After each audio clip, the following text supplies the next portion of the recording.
Assalamualaikum warahmatullahi wabarakatuh.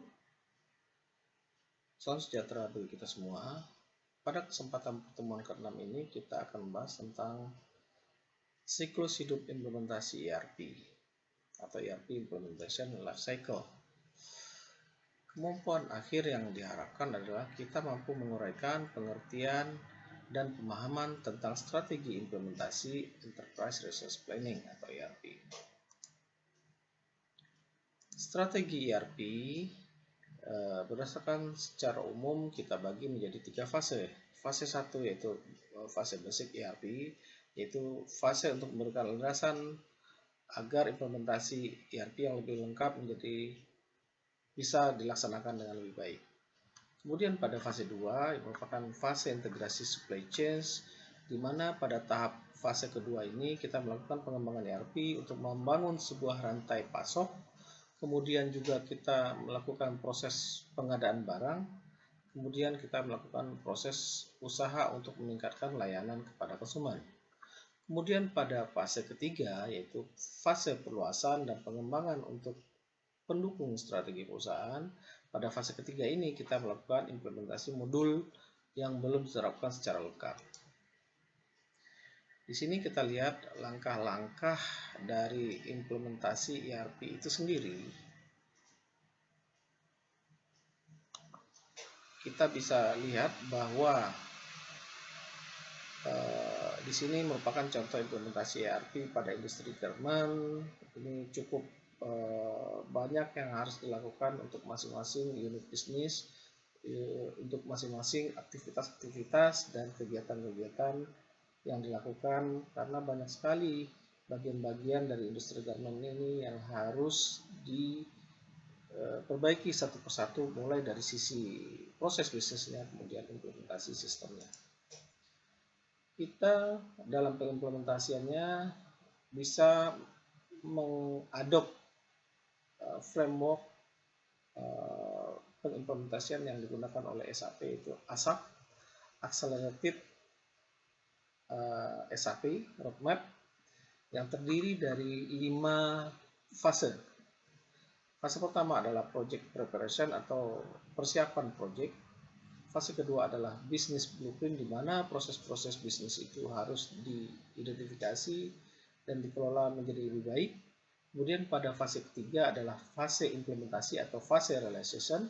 Kemudian pada fase keempat adalah fase final preparation. Kemudian pada fase kelima merupakan fase go live and support. Kemudian kita lanjutkan, ternyata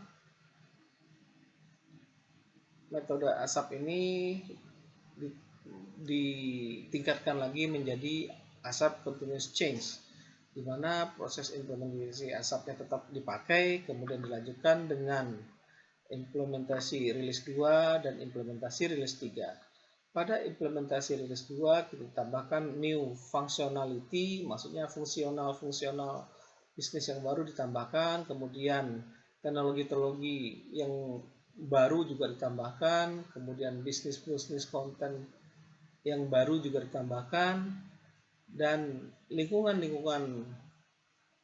sistem yang kompetitif juga diterapkan, sehingga diharapkan implementasi SAP-nya tetap berkelanjutan dan menjadi lebih baik. Kalau dilihat dari sisi biaya, tentunya kita akan mengacu atau menjawab bahwa perhitungan pembiayaan dari implementasi ERP ini dinamakan total cost of ownership. Implementation cost-nya, one time project cost-nya adalah server license kalau itu aplikasi yang berbayar, kemudian server hardware, biaya untuk pembeliannya, kemudian pengimplementasian infrastruktur, kemudian juga biaya konsultan, kemudian biaya project team yang internal, kemudian biaya untuk IT support yang internal, kemudian biaya untuk end user training, biaya administrator training, dan biaya tim training, dan biaya untuk adopsi data dan konversi data.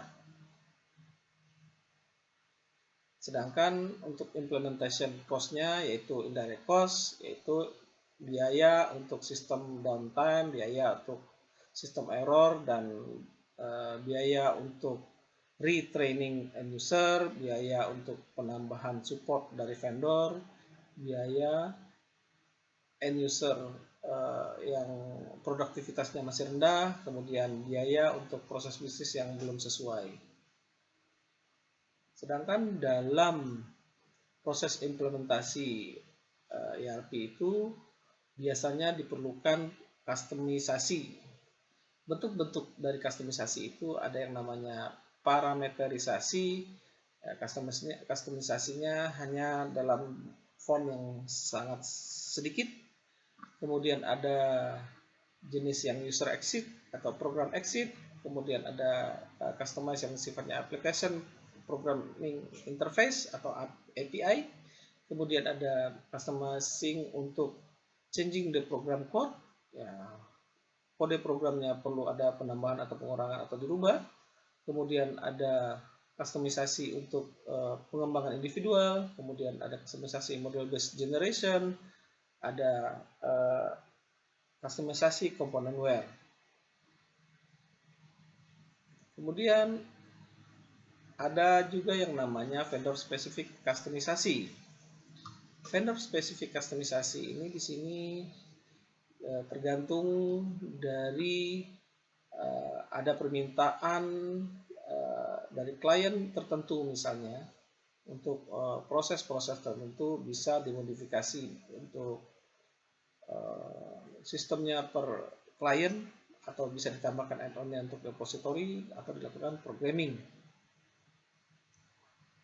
Sedangkan alternatif strategi implementasi ERP bisa dilihat di sini, ada strategi kontrolnya seperti apa, kemudian konfigurasi softwarenya, platform teknikalnya, kemudian eksekusi manajemennya seperti apa. Strategi kontrol untuk otonomi lokal, konfigurasi softwarenya misalnya satu ruangan, satu operasi, platform tekniknya tersentralisasi, eksekusi manajemennya berdasarkan jenis Big Bang. Misalnya untuk yang satu lagi contohnya, untuk strategi kontrol kantor pusat hanya mengontrol keuangan, konfigurasi softwarenya satu keuangan banyak operasi, platform teknikalnya terdistribusi, sedangkan eksekusi manajemennya jenisnya adalah phase rollout dan lain sebagainya.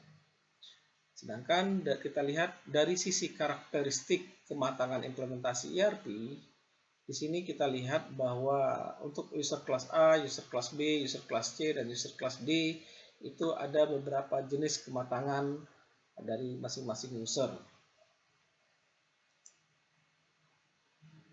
Baiklah, saya rasa cukup untuk materi kita pada pertemuan ke-6 ini.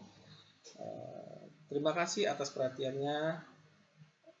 Saya ucapkan Assalamualaikum warahmatullahi wabarakatuh.